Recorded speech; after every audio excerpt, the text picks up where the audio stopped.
o si son de lo que sea. 1.080 euros. Y eso lo pedimos porque la Carta Social Europea fija ese mínimo como el mínimo vital para que una persona viva dignamente. Por lo tanto, si la Carta Social Europea considera eso el mínimo vital y nosotros somos Europa, exigimos que eso se cumpla, porque habría mucho que hablar de esta Europa, de cómo se ha construido y hacia dónde nos está llevando y nos ha llevado, ¿vale? ¿Cómo están las pensiones en España? Pues mirad, 4 cifras. La pensión media de IP, de incapacidad, es de 924 euros, o sea, no es ninguna virguería, ¿vale? La pensión media de jubilación, la contributiva, es de 1.024,95 euros. La pensión media de viudedad es de 631,63, o sea, está por debajo del umbral de la pobreza, ¿vale? La pensión media total, todas juntas, porque en realidad hay 9 millones aproximadamente de pensiones, pero de pensionistas hay 8,5 millones. Todo eso que dicen 9 millones, se pagan 9 millones de pensiones, pero hay 8,5 millones de pensionistas porque algunas son compatibles, ¿vale? Hay pensionistas que cobran 2. La pensión media total es de 889 euros. Y lo que os decía antes, tenemos un total de 2.483.000 pensiones, 994 pensiones con complemento de mínimos, o sea que han de tener un complemento para poder llegar a la mínima pensión. 2,5 millones. Y de esos 2,5 millones, 1.600.000 son de mujeres, ¿vale? Que están por debajo del umbral de la pobreza. Esto es por lo que os decía de la discriminación de género. ¿Por qué o qué es lo que pretendemos nosotros? A ver, la marea pensionista considera que no hay ninguna razón de índole económico, ¿vale?, para que 32 años después de haber entrado en España a formar parte de la Unión Europea se mantenga esta situación dramática de nuestro sistema público de pensiones. Por lo tanto, consideramos, entre otras razones, que todas las razones son de índole político, ¿vale? Y os explicaré un poco el por qué lo creemos de esta manera pensionista. Esto, digamos que empezó en España con el Pacto del 78, que se repartieron el poder, PP, PSOE, ahora gobiernas tú 4 años, ahora me quito yo y te pones tú, ¿vale? ¿Y qué hicieron? Pues que ese reparto de poder nos ha llevado a una corrupción del país generalizada, que está implicada en todas las instituciones del Estado, empezando por la más pequeña y hasta la más grande, ¿no? Hasta de la monarquía al ayuntamiento más eso, hay casos de corrupción. Estamos en esa situación por eso, porque ha habido una política en la que nosotros también somos corresponsables, eso hay que decirlo claramente, hemos dejado de reivindicar nuestros derechos, nos hemos conformado con ir a poner una papeleta cada 4 años en una urna y tenemos la situación que tenemos, ¿vale? Y sobre todo, ¿qué han hecho? Que durante 40 años, en vez de culturizar al país le han metido como una especie de virus, ¿no? El consumismo y el individualismo. Nos han transmitido esos dos virus, consumismo y individualismo, y todos nos creemos clase media. En cuanto tenemos 40 euros en el bolsillo ya creemos que somos los reyes del mambo, somos clase media, nos metemos en nuestra casa y como podemos pagar la luz, el gas y poner la calefacción y eso, ya no pensamos en que ayer en Alcorcón volvió a morir una persona porque no podía pagar, ¿vale? Ya no pensamos en eso.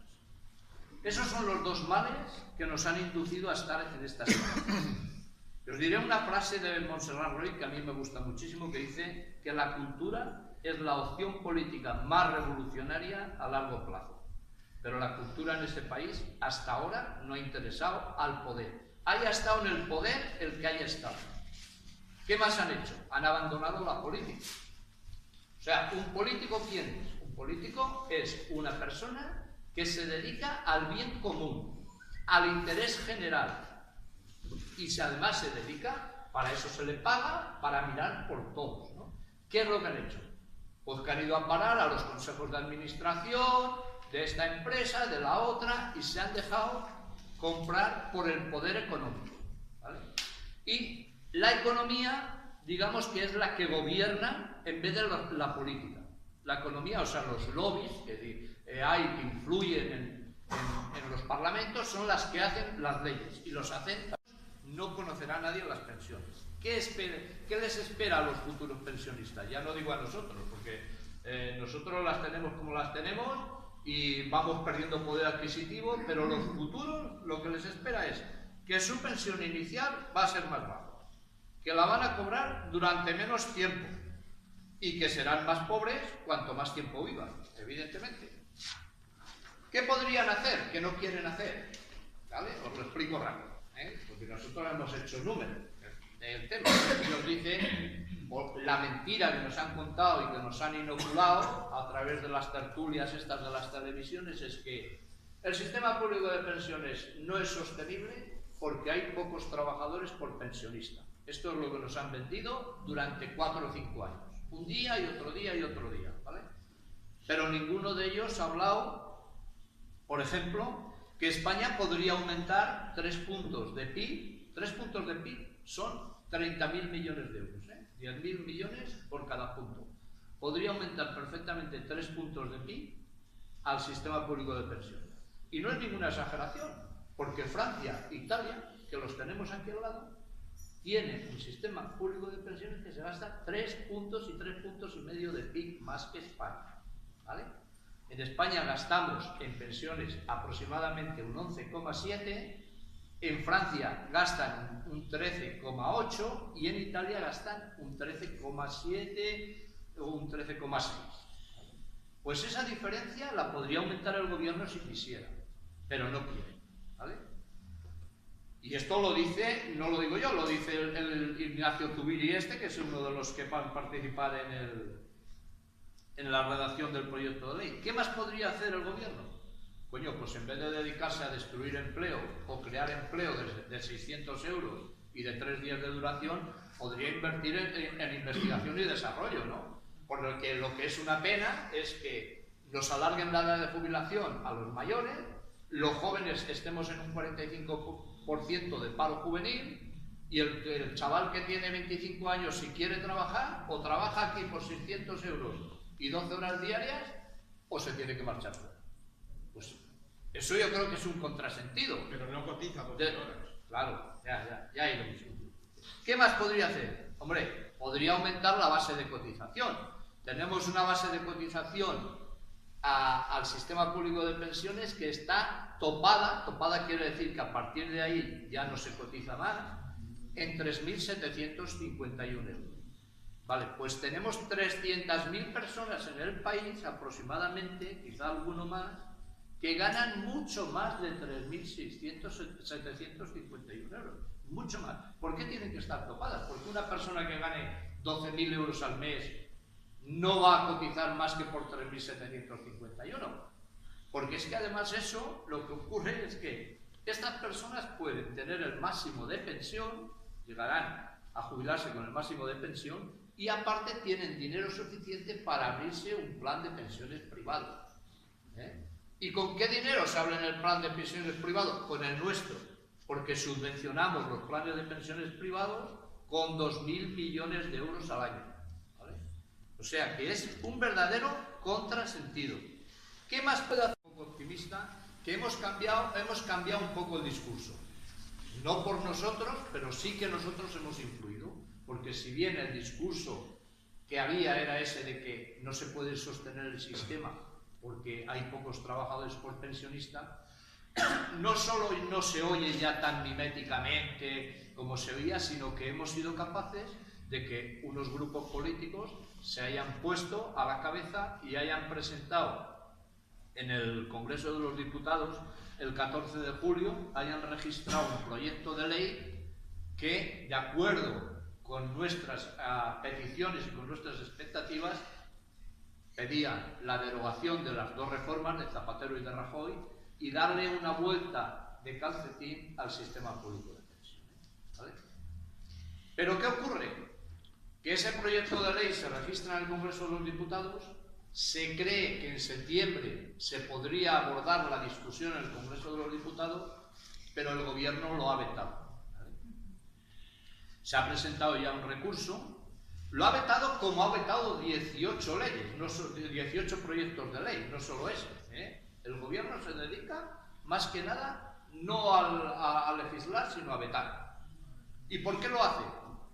Lo hace siempre diciendo que la ley de estabilidad presupuestaria está por encima de esos proyectos de ley. Pero como decía la diputada Yolanda Díaz antes, ese proyecto de ley se lo han estudiado por arriba, por abajo, por el medio y de todas las maneras. Y lo que tenía es que no conllevaba más gasto que el actual en las pensiones. Lo que quiere decir que lo han votado solamente para que ese proyecto de ley no se discuta en el Congreso de los Diputados. Como que el día 13 haya una manifestación potente desde la Plaza Urquinaona hasta la oficina del síndic de Greuges, ¿vale? ¿A qué vamos al síndic de Greuges? No vamos solo al de aquí, Ese día, a la misma hora, estaremos entregando un informe a los defensores del pueblo de 50 o 60 capitales de provincia o pueblos que lo tengan. Los que no lo tengan se irá a las subdelegaciones del Gobierno. Pero donde tengamos defensor del pueblo, iremos al defensor del pueblo. Le registraremos documento para que él pueda estudiar y pueda darse cuenta de la situación. Y les instaremos a que entre todos juntos hagan presión para que el Parlamento, el Gobierno central y los gobiernos autonómicos se pronuncien sobre el sistema público de pensión. En una palabra, lo que queremos es hacernos ver y hacernos ver en la calle. Porque yo sigo pensando lo mismo. Si no hubiéramos dejado las calles, no estaríamos en la situación que estamos. Pero como dejamos las calles para votar cada 4 años, pues estamos en la situación que estamos. Y nosotros somos tan responsables como los que hay arriba.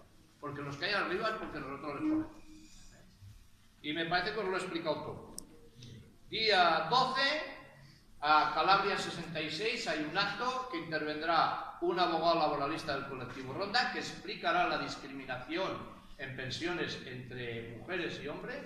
Hay un juez del juzgado número 33 de Barcelona y una persona de la Marea Pensionista.